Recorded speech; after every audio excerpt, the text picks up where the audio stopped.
It's been a pretty banging season so far, with the Brave Arsenal coming in and sort of relieving the pressure of the content drought that we've been in during this long season of the Wish. And with everyone sort of focused on this and that weapon, and they can grind and they can craft right now, I think there are several weapons that are readily available, but have still slipped into obscurity for one reason or another. And today, I'm going to list 5 weapons I believe are being pretty criminally slept on right now in PvP. Weapons that, despite being unpopular in the grand scheme of things, are still extremely capable options in the current sandbox. 4 of these will be legendaries, and 1 will be an exotic as well. So buckle up and get ready to check your vault for decent rolls that you may have kept of each of these weapons I'm going to list. And first, we're going to kick things off with a legendary pulse rifle that belongs to the high impact family, same as the messenger. It's very similar to the messenger statistically. It's a little under the messenger by just a smidge in most categories, but with one major difference, and that's that the recoil pattern is basically straight up and down out of the box, where the messenger pulls really hard to the side, and you have to sort of focus on getting like arrowhead break and stuff like that to really rein it in.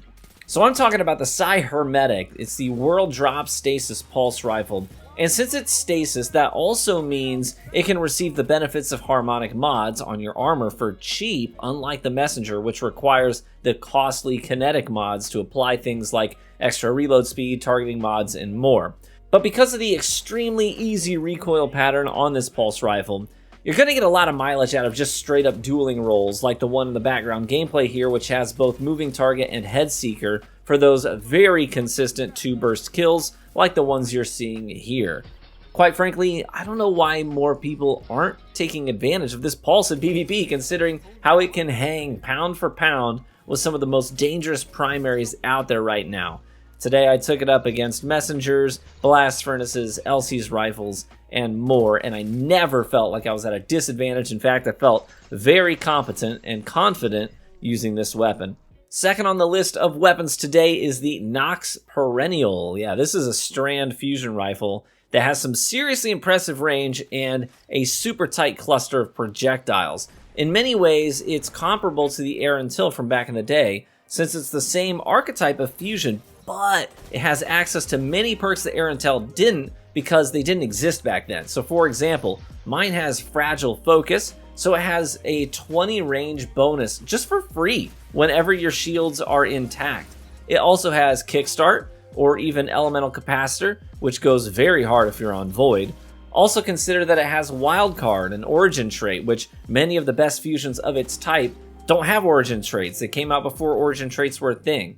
So these drop pretty regularly for me from the Gunsmith or from World Drop sources, so make sure that you're checking to see if any of them drop with solid perks for you. Kickstart and Fragile Focus is a great pick to shorten that charge rate while also letting you absolutely map people in PvP. So keep your eyes peeled for a solid drop. Give it a shot if you got one. Third on the list is an auto rifle that's the same archetype as the extremely meta summoner right now. How many guys are kind of tired of running into summoners? Summoners are all over the place, right? Except this one, it goes in the kinetic slot, unlike the summoner, and it has more base range than the summoner. It has more base stability than the summoner. It has more aim assist than the summoner. It has better recoil direction than the summoner. Sounds too good to be true, but it's actually 100% factual. I'm talking about the strand world drop called the Old Sterling. So if you were ever a fan of like the Scathlock back in the day, then this weapon, it looks basically the same from the behind the sights, so it's pretty familiar.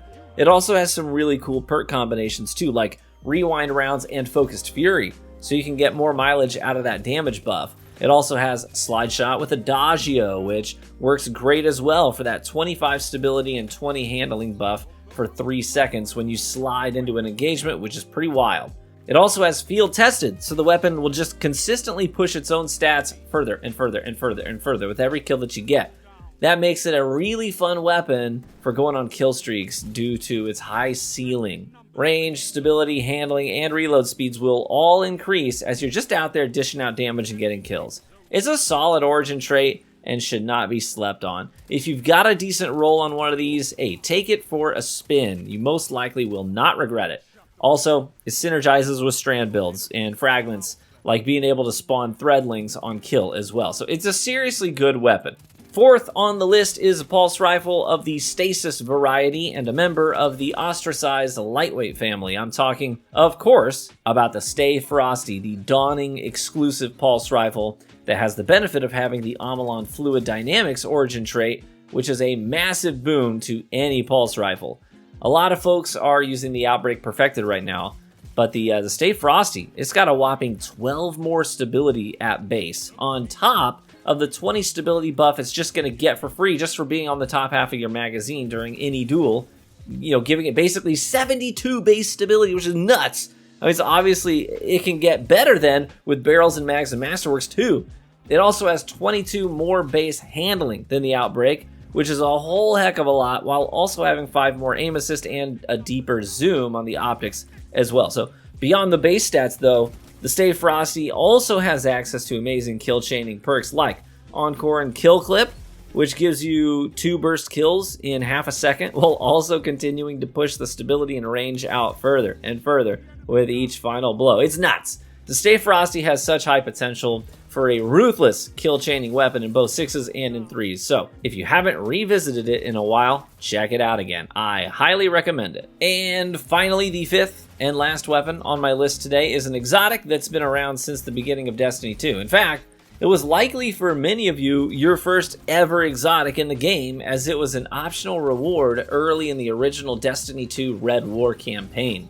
I'm talking about the Graviton Lance, this pulse rifle that basically kind of performs more like a scout rifle, but leaves extremely lethal void energy balls behind on kill that do serious damage to other enemies nearby. When I revisited this exotic this week, the first thing that I noticed is how seriously easy this thing is to use at all ranges. Like, I felt confident sliding into close quarters fights with this thing. I mean, the optics are super clean and easy to use, recoil is super manageable. I really didn't feel like I needed to keep my distance, in order to leverage this thing well. But beyond that, this thing hits super friggin' hard. It's like smacking someone with a truck over the head repeatedly. It worked in 6s, it worked in 3s, and it felt like far from a detriment to use. I highly recommend you give this thing another shot, and that's coming from a guy who never really got down with this weapon before now. Even back when it was the Graviton Lance meta, I was using the Vigilance Wing because I didn't care for the Grav Lance. And that also freed me up to use the Rattler, which was a lightweight solar sidearm back in the day. So that was like my go-to combo back then. But that is going to conclude my list of 5 weapons people are criminally sleeping on right now. What would you add to the list? What weapons would you say fly under the radar, but are still pretty dang good in the PvP sandbox right now? Let me know down in the comments below what I missed. And thanks as always for watching the video today. I hope you have an awesome weekend ahead of you, and feel free to stop by the Trials live stream tomorrow on Twitch. I'd love to see you. I think I'm going to go old school and play some Trials at launch with KJ Hovey for old time's sake in PC lobbies, so that should be a good time. Be warm and well fed, my friends, and I hope to catch you in the Crucible. Bye-bye.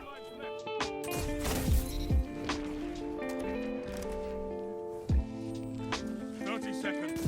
They're your enemy and they stay dead. What can stop you if you fight together? Nothing.